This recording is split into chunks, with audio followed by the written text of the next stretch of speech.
ಪ್ರಿಯ ವೀಕ್ಷಕರೇ, ಎಲ್ರಿಗೂ ಸ್ವಾಗತ ಸುಸ್ವಾಗತ ಬಯಸ್ತಾ ಇವತ್ತಿನ ಈ ಒಂದು ವಿಡಿಯೋನ ಶೋ ಮಾಡ್ತಾ ಇದ್ದೀನಿ. ಬನ್ನಿ ಶೋ ಮಾಡೋಣ. ನೋಡಿ, ಅನುಶ್ರೀ ಅಂತ ಹೇಳ್ಬಿಟ್ಟು ಪ್ರೊಫೈಲ್ನ ಹೆಸರಾಗಿರುತ್ತೆ, ಎಚ್ ಅಂತ ಇನ್ಶಿಯಲ್ ಆಗಿರುತ್ತೆ. ಇವ್ರದ್ದು ಊರು ಬಂದ್ಬಿಟ್ಟು ಬ್ರಹ್ಮಾವರ ಅಂತ ಹೇಳಿ ಸ್ನೇಹಿತರೆ. ಇವ್ರದ್ದು ತವರು ಮನೆ ಆಗಿರುತ್ತೆ. ಇವ್ರದ್ದು ಮನೆ ಬಂದ್ಬಿಟ್ಟು 4 BHK ಮನೆ ಇದೆ, ಸ್ವಂತದ್ದು ಇವ್ರದ್ದು. ಗಂಡ ಬಂದ್ಬಿಟ್ಟು 7 ಮಿಡ್ರಿ ಸರಿ ಇಲ್ಲ ಅಂತ ಇಲ್ಲಿ ಹೇಳ್ಕೊಂಡಿರ್ತಕ್ಕಂಥದ್ದು.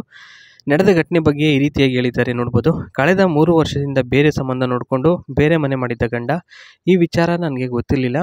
ಒಂದು ದಿನ ಮೊಬೈಲ್ನಲ್ಲಿ ಮೆಸೇಜ್ ನೋಡಿ ಈತನ ಒಂದು ಬಂಡವಾಳ ಏನು ಅಂತ ಗೊತ್ತಾಯ್ತಂತೆ ಸ್ನೇಹಿತರೆ. ಅವತ್ತು ಭಾಳ ಬೇಜಾರಾಯಿತು ಅಂತ ಇಲ್ಲಿ ಹೇಳಿರ್ತಕ್ಕಂಥದ್ದು.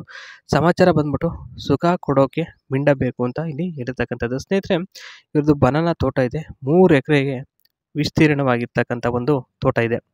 ಇನ್ನು ಸಂಸಾರದ ಬಗ್ಗೆ ಈ ರೀತಿಯಾಗಿ ಹೇಳಿದ್ದಾರೆ ನೋಡ್ಬೋದು. ಮೊದಲನೇದಾಗಿ, ಆಸ್ತಿ ಸಿಕ್ಕಾಪಟ್ಟೆ ಇತ್ತು, ಎಲ್ಲ ಹಾಳು ಮಾಡಿಬಿಟ್ಟ ಗಂಡ.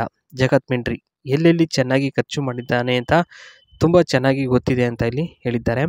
ಮೋಸ ಮಾಡೋದ್ರಲ್ಲಿ ಆತ ಎಲ್ಲರಿಗಿಂತ ಒಂದು ಕೈ ಮೇಲೇ ಇದ್ದ. ಓಕೆನಾ, ತುಂಬ ಚೆನ್ನಾಗಿ ಮೋಸ ಮಾಡ್ತಿದ್ದಂತೆ ಸ್ನೇಹಿತರೆ. ಈ ವಿಚಾರ ಅಷ್ಟು ಗೊತ್ತಿರಲಿಲ್ಲ ಮುಂಚೆ. ಸುಖ ಕೊಡುವ ತರಹ ನಾಟಕ ಆಡ್ಬಿಟ್ಟು ಬೇರೆಯವರಿಗೆ ಸುಖ ಕೊಡ್ತಿದ್ದ. ಒಂದು ದಿನ ಗೊತ್ತಾಗಿ ಶಾಕ್ ಆಗ್ಬಿಡ್ತು ಈತನ ಒಂದು ಬಂಡವಾಳ. ಅವತ್ತಿಂದನೂ ಸ್ವಲ್ಪ ಇವರೇ ದೂರ ಇದ್ರಂತೆ ಆತನಿಂದ. ತೂತಿಗೆ ದಪ್ಪ ಕ್ಯಾರೆಟ್ ಹಾಕಿ ರುಬ್ಬಿಕೊಂಡು ಸಾಕಾಗ್ಬಿಟ್ಟಿದೆ ಅಂತ ಇಲ್ಲಿ ಹೇಳಿದ್ದಾರೆ. ಅಂದರೆ ಸಖತ್ತಾಗೂ ಇದೆ ಮತ್ತು ಸಾಕಾಗ್ಬಿಟ್ಟು ಇದೆಯಂತೆ. ಅಂದರೆ ಸಖತ್ತಾಗಿ ಅಂದರೆ ಸ್ವಲ್ಪ ಪೊಗುರ್ದಸ್ತ ಚೆನ್ನಾಗಿದೆ. ಹೇಗೆ ಸಂಸಾರ ಮಾಡಬೇಕು ಅಂತಂದರೆ ಇವ್ರ ಜೊತೆಲಿ ತೂತನ್ನು ಬಗಲ್ ಮಾಡುವ ಮುನ್ನ ಎಲ್ಲ ನಿಜವನ್ನು ಜೊತೆಗೆ ಹಂಚ್ಕೊಳ್ಬೇಕಂತೆ. ಒಂದು ವೇಳೆ ಸಂಬಂಧ ಇದ್ರೂ ಅದ್ರ ಬಗ್ಗೆ ಏನು ಹೆಚ್ಚಾಗಿ ಚರ್ಚೆ ಮಾಡಲ್ಲ, ಆದರೆ ಹೇಳಬೇಕು ಸಂಬಂಧ ಇದೆ ಅಂತ ಹೇಳ್ಬಿಟ್ಟು ಅಂತ ಇಲ್ಲಿ ಹೇಳಿದ್ದಾರೆ. ಹೆಚ್ಚಾಗಿ ದೆಂಗಿದ್ರೆ ಸೌಲಭ್ಯಗಳು ಹೆಚ್ಚಾಗಿ ಸಿಗ್ತಾ ಹೋಗುತ್ತೆ. ಅದೇನು ಅಂತ ಆಮೇಲೆ ನಿಮಗೆ ಗೊತ್ತಾಗುತ್ತೆ, ಅದೇನು ಸೌಲಭ್ಯ ಅಂತ ಹೇಳ್ಬಿಟ್ಟು. ಮೊಬೈಲ್ನಲ್ಲಿ ಜಾಸ್ತಿ ಮಾತನಾಡುವುದಕ್ಕೆ ಇಷ್ಟ ಇಲ್ಲ, ಹಾಗಾಗಿ ಯಾರ ಜೊತೆಗೂ ಜಾಸ್ತಿ ಮಾತನಾಡಬಾರ್ದು ಅಷ್ಟೇ. ಈ ಒಂದು ವಿಚಾರನ ನೆನಪಲ್ಲಿಟ್ಕೊಂಡು ಇವರ ಜೊತೆ ಸಂಸಾರವನ್ನು ತೂಗಿಸ್ಬೇಕು ಅಂತ ಇಲ್ಲಿ ಹೇಳಿರ್ತಕ್ಕಂಥದ್ದು.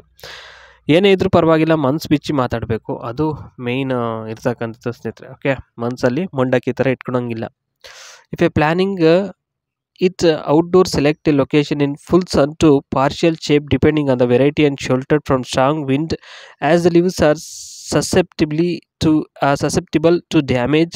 Prepare your planting site by mixing some fresh compost into the soil ಅಂತ ಹೇಳಿದರೆ ಸ್ನೇಹಿತರೆ. ಬಾಳೆಹಣ್ಣಿನ ಗಿಡ ಯಾವ ರೀತಿ ಹಾಕಬೇಕು ಅಂತಕ್ಕಂಥದ್ದನ್ನ ಇಲ್ಲಿ ಹೇಳಿದ್ದಾರೆ ನೋಡ್ಬೋದು. ಈ ರೀತಿಯಾಗಿ ಸ್ನೇಹಿತರೆ ಹೊರಗಡೆ ಏನು ಒಂದು ಲ್ಯಾಂಡಲ್ಲಿ ಹಾಕೋದ್ರಿಂದ ತುಂಬ ಚೆನ್ನಾಗಿ ಬರ್ತಕ್ಕಂಥ ಒಂದು ಬೆಳೆ ಅಂತಲೇ ಹೇಳ್ಬೋದು ಇದನ್ನು. Make sure you have enough space for the height and spread of your particular species. Maintain adequate soil moisture by watering daily if necessary, especially during hot weather. Apply fertilizer monthly throughout the growing season. ಸ್ನೇಹಿತರೆ ನೋಡಿ, hot weather ಅಂದರೆ ಬೇಸಿಗೆಗಾಲದಲ್ಲಿ ಸ್ವಲ್ಪ ಹೆಚ್ಚಾಗಿ ನೀರು ಹಾಕೋದು ಅಂತ ಆಗಿರ್ಬೋದು, ಅಥವಾ ಇದೆಲ್ಲ ಮಾಡಬೇಕು.